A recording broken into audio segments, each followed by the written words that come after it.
Israël paye le voyage à des journalistes français pour faire sa propagande. Révélation choc, on va essayer de voir ça avec Mediapart.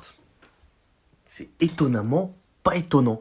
Alors, qu'est-ce qu'on apprend de Mediapart? En juillet, lorsqu'Israël invite plusieurs médias français pour un voyage de presse tout frais payé, Macron n'a pas encore annoncé son intention de reconnaître la Palestine.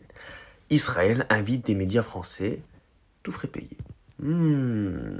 Ça pue l'entourloupe tout ça. L'État hébreu a pourtant bien conscience que son entêtement à poursuivre sa guerre génocidaire à Gaza indigne l'opinion mondiale et force les gouvernements occidentaux à durcir le ton. Ben ouais, on n'a pas le choix. Et puisque Benjamin Netanyahou ne compte pas différer l'anéantissement de Gaza, ne reste plus qu'une solution pour empêcher qu'Israël ne perde définitivement la bataille de l'opinion, parce que ça c'est vraiment un autre point qu'Israël arrive à mener parfaitement, grâce au lobby, amplifier les efforts de propagande. Oui, la propagande, ça fonctionne encore. C'est super. Hein.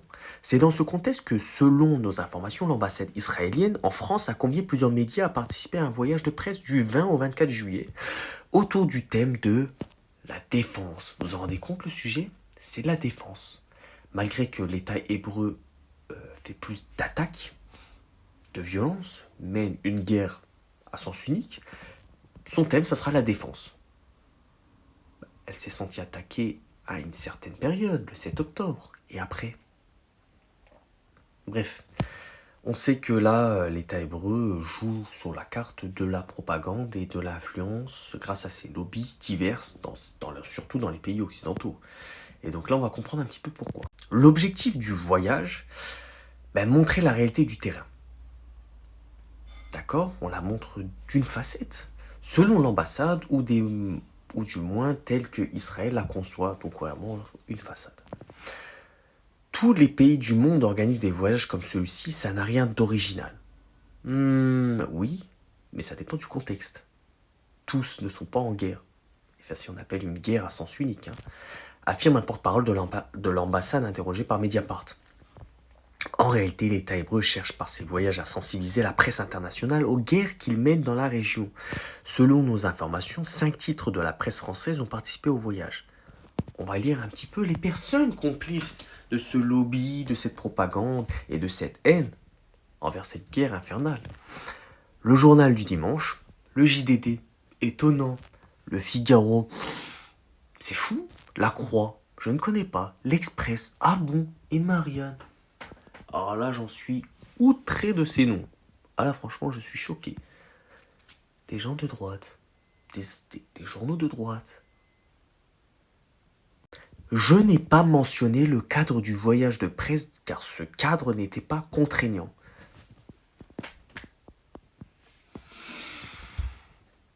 Eve Svesel,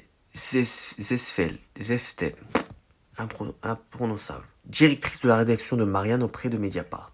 Je n'ai pas mentionné dans son article le cadre du voyage de presse car c'était pas contraignant. Eh ben c'est fou. Eh ben c'est dingue.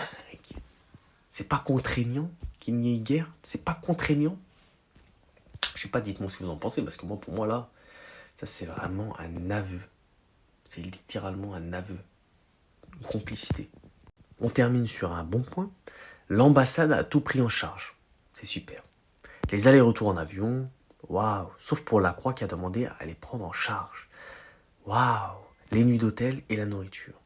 Hormis le quotidien catholique et l'Express, aucun des 3 autres n'a jugé utile de préciser que leurs articles avaient été rédigés dans le cadre d'un voyage concocté par l'ambassade israélienne. Vous voyez, il n'y a que l'Express et la Croix qui ont dit que ça a été organisé par l'ambassade, enfin par Israël tout simplement. Mais comme on a vu pour Marianne, sa déclaration, c'était pas contraignant, ils n'ont pas le savoir. On s'en fiche, ça ne change rien. Eh bien évidemment que ça change. Bien évidemment que si t'es payé, t'es financé pour faire un article, ça joue énormément. Et là, je trouve ça dégueulasse, honteux d'avoir cette situation. Bref, dites-moi ce que vous en pensez en commentaire, bien sûr, toujours dans le respect. En tout cas, vous avez compris le terme de cette vidéo. Le thème surtout, les médias, allez, on ne fait pas généralité chez moi, les médias, en grande majorité, sont complices. Voilà, sont partisans d'un lobby. quel qu'il soit. Là, actuellement, c'est pour les lobbies israéliens. Voilà. Bref, le monde va mal.